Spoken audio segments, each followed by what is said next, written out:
नमस्कार। Sports can के आज के अंक में आप सभी का स्वागत है। खेल जगत की तमाम खबरों के साथ मैं शक्ति प्रताप सिंह और श्रोताओं, इन खबरों पे हमारे साथ विस्तार से चर्चा के लिए स्टूडियो में मौजूद हैं वरिष्ठ खेल विशेषज्ञ शिवेंद्र चतुर्वेदी। शिवेंद्र जी, स्वागत है आपका। थैंक यू शक्ति। सुनने वालों को भी मेरा नमस्कार। सबसे पहले नजर डालते हैं आज की स्पोर्ट्स हेडलाइंस पर। हॉकी एशिया कप के सुपर 4 स्टेज मैच में कल भारत ने मलेशिया को 4-1 से हराया। भारतीय महिला हॉकी टीम ने आज महिला एशिया कप में थाईलैंड को 11-0 से हराया। विश्व मुक्केबाजी चैंपियनशिप में भारतीय मुक्केबाजों का विजय अभियान आज भी जारी। नीरज फोगाट और सुमित अपने अपने मैच जीतकर प्री क्वार्टर फाइनल में पहुंचे। और अमेरिकी ओपन टेनिस में भारत के यूकी भांवरी और न्यूजीलैंड के माइकल वेनस की जोड़ी पुरुष डबल्स के सेमीफाइनल में हारी।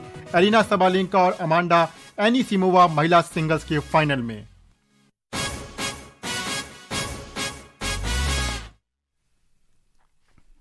बिहार के राजगीर में हॉकी एशिया कप चैंपियनशिप के सुपर 4 स्टेज मैच में कल भारत ने मलेशिया को 4-1 से हरा दिया।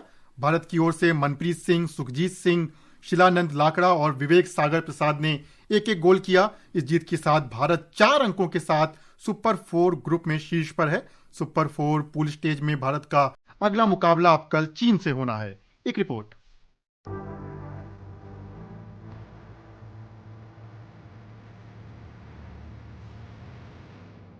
भारतीय टीम कल जब राजगीर में अपने अंतिम सुपर 4 मुकाबले में चीन के खिलाफ उतरेगी तो फाइनल से एक कदम दूर खड़ी टीम मैदान पर अपना सब कुछ झोंक देगी। 5 बार की चैंपियन दक्षिण कोरिया से 2-2 से ड्रॉ और मलेशिया को 4-1 से हराने के बाद हरमनप्रीत सिंह की टीम आत्मविश्वास से पूरी तरह भरी हुई है। सुपर 4 में भारत 2 मैचों में 4 अंक लेकर शीर्ष पर है, जबकि चीन और मलेशिया के 3-3 अंक हैं। कोरिया 1 अंक के साथ फाइनल की दौड़ से बाहर हो चुका है। सुपर 4 चरण से शीर्ष 2 टीम फाइनल में जाएंगी और भारत के लिए एक ड्रॉ भी काफी होगा। टूर्नामेंट में अब तक मनप्रीत सिंह, हार्दिक सिंह, विवेक सागर प्रसाद और राजिंदर सिंह ने मिडफील्ड में अच्छा खेल दिखाया है। अभिषेक, सुखजीत सिंह और मनदीप सिंह ने आक्रमण का जिम्मा बखूबी संभाला है और वे इस लय को आगे भी बरकरार रखना चाहेंगे। हालांकि भारतीय टीम पेनल्टी कॉर्नर को गोल में तब्दील करने के लिए जद्दोजहद करती नजर आ रही है। ऐसे में हरमनप्रीत सिंह, जुगराज सिंह, संजय और अमित रोहिदास से इस बार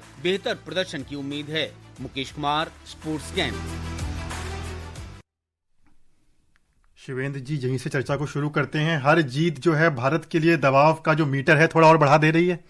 नहीं, दबाव वाला मुझे तो ऐसा मामला अभी फिलहाल नहीं लग रहा। देखिए, जब शुरुआत हुई टूर्नामेंट की तो चूंकि हम होस्ट हैं तो वो मैं मान सकता हूं कि एक फैंस का दबाव रहता है कि आपसे एक्सपेक्टेशन होती है कि आप अपने घरेलू मैदान पर टूर्नामेंट खेल रहे हैं तो उसको जीतेंगे। और चूंकि ये एशिया कप है, हालांकि हम ये ना भूलें कि मलेशिया और कोरिया तो मल्टीपल टाइम्स चैंपियन हैं, लेकिन चांस की बात है कि इस बार उनका प्रदर्शन उतना अच्छा नहीं रहा। ये भी चांस की बात है कि भारत ने सुपर 4 में अपना जो पिछला मुकाबला खेला कोरिया से 2-2 से बराबरी पर समाप्त किया और उसके बाद क्रेग फुलटन से काफी सवाल पूछे जा रहे थे, लेकिन मिडफील्ड ने मलेशिया के अगेंस्ट जो खेल दिखाया वो प्रेजवर्दी था। और मिडफील्ड जब खिलाड़ियों को फॉरवर्ड लाइन में फीड करेगी तभी वो कुछ गोल को पेनिट्रेट कर सकते हैं, तख्ता खड़का सकते हैं। तो जैसा हमने रिपोर्ट में मुकेश बता रहे थे कि मनप्रीत हैं या विवेक सागर प्रसाद हैं, राजिंदर सिंह हैं, जो कि जिनको कहा जा रहा है कि he is a kind of successor, नए खिलाड़ी के तौर पर उभर करके सामने आ रहे हैं। हरमनप्रीत और मनप्रीत जैसे खिलाड़ियों की जगह ले सकते हैं। मनप्रीत अपना 407th मैच खेल रहे थे, हरमनप्रीत 250वां मैच खेल रहे थे। तो विशद वर्षों का अनुभव इन खिलाड़ियों के पास है। और इंडियन टीम के साथ एक जो मुझे पॉजिटिव चीज नजर आ रही है, प्रो हॉकी लीग में परफॉर्मेंस अच्छा नहीं रहा, लेकिन उसके बाद से इस टूर्नामेंट में धीरे धीरे एक जो पीक पर आने वाला मामला है, मुझे लग रहा है बिल्कुल सही डायरेक्शन में जा रहे हैं। एक और अच्छी बात यह है कि जो पॉइंट टैली है सुपर 4 की, उसमें भारत बिल्कुल एडवांटेजेस पोजीशन में है। चाइना को पहले हमने लीग स्टेज में 4-3 से हराया हुआ है।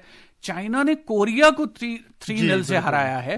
तो ये एक अपसाइड डाउन टाइप का हो रहा है कि मलेशिया जो अजेय टीम थी उसको भारत ने 4-1 से हराया। जो चाइना लीग स्टेज में भारत से हारा उसने कोरिया को हराया। कोरिया भारत से 2-2 से खेला। तो इंटरेस्टिंग सिचुएशन है। लेकिन इंडिया के कंटेक्स्ट में मुझे तो नहीं लग रहा कि इंडियन टीम बायंट है। अच्छा कॉम्बिनेशन पिछले मैच में बना है, अनलेस एंड अनटिल कोई बहुत ही सुपरलेटिव सी चीज हो जाए जो भारत के खिलाफ जाए। भारत चीन के खिलाफ जीतने की स्थिति में है और मुकेश जैसे कह रहे थे कि ड्रॉ भी भारत को फाइनल में पहुंचा देगा। टारगेट इस समय फाइनल में पहुंचना है और उसके बाद खिताब जीतना है, क्योंकि वर्ल्ड कप के लिए डायरेक्ट क्वालिफिकेशन है एशिया कप का खिताब। जी बिल्कुल, और एशिया में खासकर एशियाई टीमों के लिए काफी चुनौती होती है विश्व कप में एंट्री पाना, जो जोनल सिस्टम है। तो भारतीय टीम की नजरें होंगी कि अपनी जमीन पर इस प्रतियोगिता को अपने नाम करके विश्व कप का टिकट कटाए। उधर चीन के होंगजाओ में आज भारतीय महिला हॉकी ब्रिगेड ने भी शानदार प्रदर्शन किया। महिला एशिया कप हॉकी प्रतियोगिता में थाईलैंड को 11-0 से हरा करके अपने अभियान का धमाकेदार अंदाज में आगाज किया और भारत के लिए उदिता दुहन और ब्यूटी डोंगडुंग ने 2-2 गोल किए, जबकि मुमताज खान, संगीता कुमारी, नवनीत कौर, लाल रेमिसियामी, थोदाम सुमन देवी, शर्मिला देवी और रुद्जा दादासो पिसन ने एक गोल दागा। तो महिला टीम ने भी अपना बिगुल फूंक दिया है चीन में। जी हाँ, महिला टीम ने अच्छी शुरुआत की है, उम्मीद के मुताबिक शुरुआत है। यही स्कोर लाइन, मैं ये तो नहीं कहूंगा कि 11-0 या 15-0 होना चाहिए था, लेकिन हाँ जो कॉम्बिनेशन बना वो अच्छा बना। हरेंद्र सिंह बहुत ही एक्सपीरियंस खिलाड़ी रहे हैं और बहुत ही एक्सपीरियंस्ड कोच हैं। और इंडियन विमेन टीम के साथ थोड़े से इश्यूज हैं, इंजरी प्रॉब्लम्स हैं, क्योंकि दीपिका पुनिया जो थी वो बाहर है इंजरी की वजह से, और उसके साथ साथ सविता उनके साथ भी दिक्कत है, वो इंजर्ड होकर के हैमस्ट्रिंग इशू है। तो ये सब कुछ इश्यूज हैं भारतीय टीम के साथ। लेकिन मुझे लगता है कि सुपर 4 वाला जो स्टेज है, क्योंकि इंडिया को अब सिंगापुर से खेलना है, कल भारत खेलेगा जापान से जो कि मौजूदा चैंपियन है इसका। लेकिन अगर टॉप 2 टीमों ने सुपर 4 में जाना है तो भारत को सुपर 4 में तो जाना चाहिए। जापान से कठिन हो सकता है, सिंगापुर से डिफिकल्टी नहीं होनी चाहिए। सुपर 4 के आगे फिलहाल प्रेडिक्शन थोड़ा मुश्किल है। जी बिल्कुल, क्योंकि हरेंद्र सिंह लगातार टीम के साथ प्रयोग करते नजर आए थे बीते कुछ समय में, और अब देखना होगा कि इस जीत से कितना संतुष्ट हैं और आगे उनकी नजरें किस प्रकार इस प्रतियोगिता पे होंगी। विश्व मुक्केबाजी चैंपियनशिप में ब्रिटेन के लिवरपूल में भारतीय मुक्केबाजों का विजय अभियान आज भी जारी रहा। नीरज फोगाट ने महिलाओं की 65 किलोग्राम भार वर्ग में फिनलैंड की क्रिस्टा कोवलेनन को हराकर प्री क्वार्टर फाइनल में प्रवेश किया। वहीं पुरुषों के 75 किलोग्राम भार वर्ग में सुमित ने मोहम्मद अल हुसैन को हराकर प्री क्वार्टर फाइनल में जगह बनाई। तो भारतीय मुक्केबाज लगातार शानदार प्रदर्शन कर रहे हैं लिवरपूल में।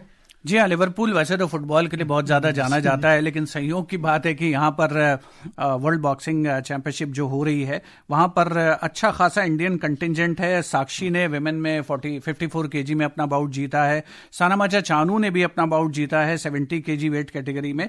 और इंटरेस्टिंग बात यह भी है कि इसमें भारत के कुछ खिलाड़ियों को, जो कि नामचीन खिलाड़ी हैं, जो कि पहले जो वर्ल्ड कप सीरीज हुई थी उसमें उन्होंने अच्छा परफॉर्म किया था, उनको यहाँ पर पहले राउंड में बाई मिला है। यहाँ निखत जरीन भी हैं, यहाँ लवलीना बोरगोहेन भी हैं, लंबे समय के बाद वो बॉक्सिंग रिंग में उतर रही हैं, तो उनसे काफी उम्मीदें होंगी।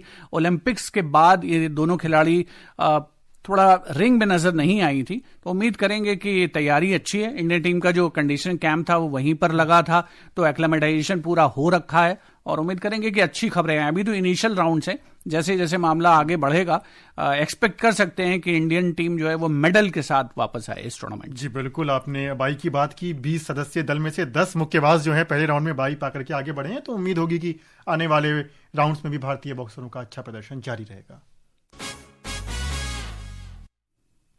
ब्राजील में चल रही विश्व वुशु प्रतियोगिता में सागर दहिया ने भारत के लिए चौथा पदक पक्का कर लिया है। सागर ने पुरुषों के 56 किलोग्राम भार वर्ग में कोरिया के हिचांग कंग को हराकर के सेमीफाइनल में एंट्री की। इससे पहले भारत के लिए अपर्णा ने 52 किलोग्राम, करीना ने 60 किलोग्राम और शिवांगी ने 75 किलोग्राम भार वर्ग में सेमीफाइनल में प्रवेश कर भारत के लिए पदक पक्के किए थे।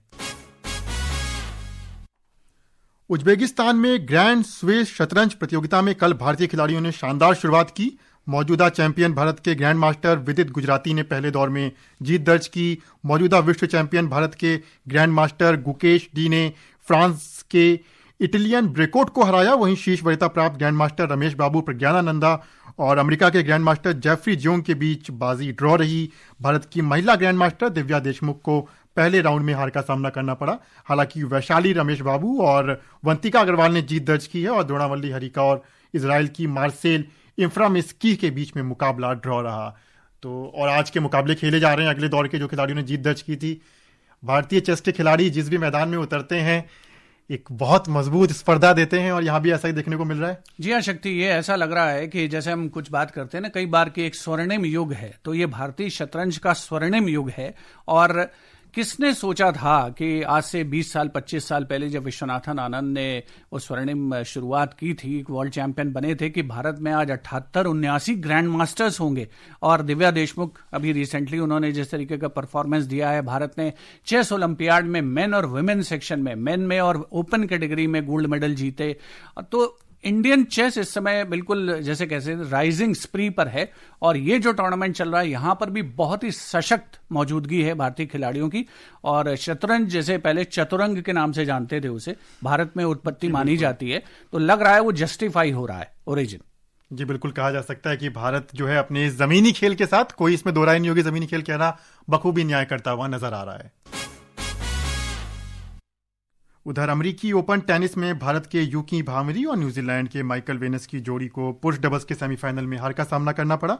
इस जोड़ी को ब्रिटेन के नील स्कूप्सकी और जेई सेल्सबेसी की जोड़ी ने 6-7, 7-6, 6-4 से हराकर खिताबी मुकाबले में जगह बनाई। वहीं पुरुष सिंगल्स के सेमीफाइनल और महिला सिंगल्स के फाइनल की तस्वीर साफ हो गई है। सुनते हैं एक रिपोर्ट। पुरुष सिंगल्स क्वार्टर फाइनल में इटली के यानिक सिनर ने अपने ही देश के लॉरेंजो मेसेट्टी को 6-1, 6-4, 6-2 से हराकर सेमीफाइनल में जगह बनाई। अब सेमीफाइनल में सिनर का मुकाबला कनाडा के फेलिक्स ऑगर एलियासिम से होगा। दूसरे सेमीफाइनल में सर्बिया के नोवाक जोकोविच और स्पेन के कार्लोस अल्कराज आमने सामने होंगे। महिला सिंगल्स में मौजूदा चैंपियन बेलारूस की एरिना सबालेंका ने अमेरिका की जेसिका पेगुला को हराकर फाइनल में प्रवेश किया। दूसरे सेमीफाइनल में आज अमांडा एनिसिमोवा ने 2 बार की चैंपियन जापान की नाओमी ओसाका को 6-7, 7-6, 6-3 से हराकर फाइनल में जगह पक्की की। अब खिताबी मुकाबले के लिए एनिसिमोवा और सबालेंका आमने सामने होंगी। आकर्षिता सिंह, स्पोर्ट्स स्कैंडल। तो भारतीय खिलाड़ियों पे तो हमने बात कर ली, लेकिन टेनिस का अगर रुख किया जाए तो फिर विमेंस फाइनल की तस्वीर बिल्कुल साफ हो चुकी है। सबालेंका का वहां पे मुकाबला होना है। किस तरह से देखा जाए इस पूरे मैच को? जी देखिए, अगर साइकोलॉजिकल फेवरेट की बात करेंगे तो मुझे लगता है अमांडा एनिसिमोवा वो फेवरेट होंगी, क्योंकि हाल ही में जब वो फाइनल में उनको इगा स्वियातेक से विंबलडन में हार का सामना करना पड़ा था, स्कोर लाइन डबल बीगल की थी, 6-0 से इगा स्वियातेक ने उनको पराजित किया था। और यहाँ अमांडा ने क्वार्टर फाइनल में उनको पराजित किया। सेमीफाइनल में भी उन्होंने बहुत ही कमेंडेबल जीत दर्ज की है।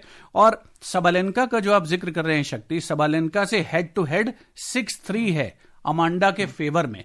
और पीछे उन्होंने क्वार्टर फाइनल में विंबलडन में एरिना सबालेंका को पराजित किया था। सबालेंका यहां डिफेंडिंग चैंपियन है, हार्ड कोर्ट उनका फेवरेट कोर्ट है। और मेरे ख्याल से शायद 7वीं या 8वीं बार ऐसा हुआ है कि वो फाइनल में पहुंची है लगातार हार्ड कोर्ट पर। तो टफ मुकाबला होने वाला है, लेकिन साथ ही साथ पहला ग्रैंड स्लैम होगा अगर अमांडा जीतती हैं। और किसी अमेरिकन का ये काफी समय के बाद खिताब हो सकता है विमेन सेक्शन में अगर अमांडा जीतती हैं तो। जी बिल्कुल। और अगर पुरुष की बात की जाए तो क्या यहां से ये कम से कम तुक्का लगाया जा सकता है, कयास लगाए जा सकते हैं कि सिनर और अल्कराज एक बार वापस खिताबी मुकाबले के लिए उतरेंगे? पूरी प्रोबेबिलिटी मुझे लग रही है। देखिए, नोवाक जोकोविच फिर वही बात है कि सेंटिमेंटल फेवरेट हैं। जब रॉजर फेडरर खेला करते थे तो इनवेरिएबली वो फेवरेट होते थे। यहाँ 24 ग्रैंड स्लैम जीत चुके हैं। और 7वीं बार शक्ति ऐसा हुआ है कि एक साल में सभी ग्रैंड स्लैम के सेमीफाइनल में पहुंचे नोवाक जोकोविच। 14वीं बार यूएस ओपन के सेमीफाइनल में पहुंचे, लेकिन सामना है किंग कार्लोस से।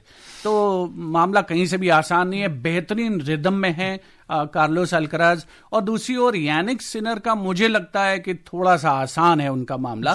हालांकि अपसेट्स हुए हैं, इगा स्वियातेक हारी हैं, लेकिन यहां मुझे थोड़ा सा प्रेडिक्टेबल सी लाइन लग रही है, बशर्ते कोई नोवाक जोकोविच अपना एक करिश्मा दिखाएं और उलटफेर सा कर दें। जी बिल्कुल। हालांकि फेवरेट्स की लिस्ट में बिल्कुल वो प्रबल दावेदार हैं, लेकिन देखना होगा कि किस तरह से वो, क्योंकि पिछले बार हमने देखा कि सेमीफाइनल में बहुत लंबा मुकाबला चला और थके हुए से नजर आए। ये थोड़ा सा इंजरी से भी थोड़ा सा ओवरकम करने का प्रयास कर रहे हैं। 38 साल के हो चुके हैं, तो युवा तो वो कहीं से भी नहीं है, मन से जरूर युवा हैं, लेकिन खेल में भी युवापन लाने का प्रयास कर रहे हैं। उम्मीद है कि जोरदार मुकाबले होंगे। जी बिल्कुल। और श्रोताओं, अब समय हो गया है आपसे विदा लेने का। शिवेंद्र जी, आपका बहुत बहुत धन्यवाद। Thank you. और श्रोताओं, इसी के साथ मुझे और स्पोर्ट्स कैन की पूरी टीम को अनुमति दीजिए। नमस्कार।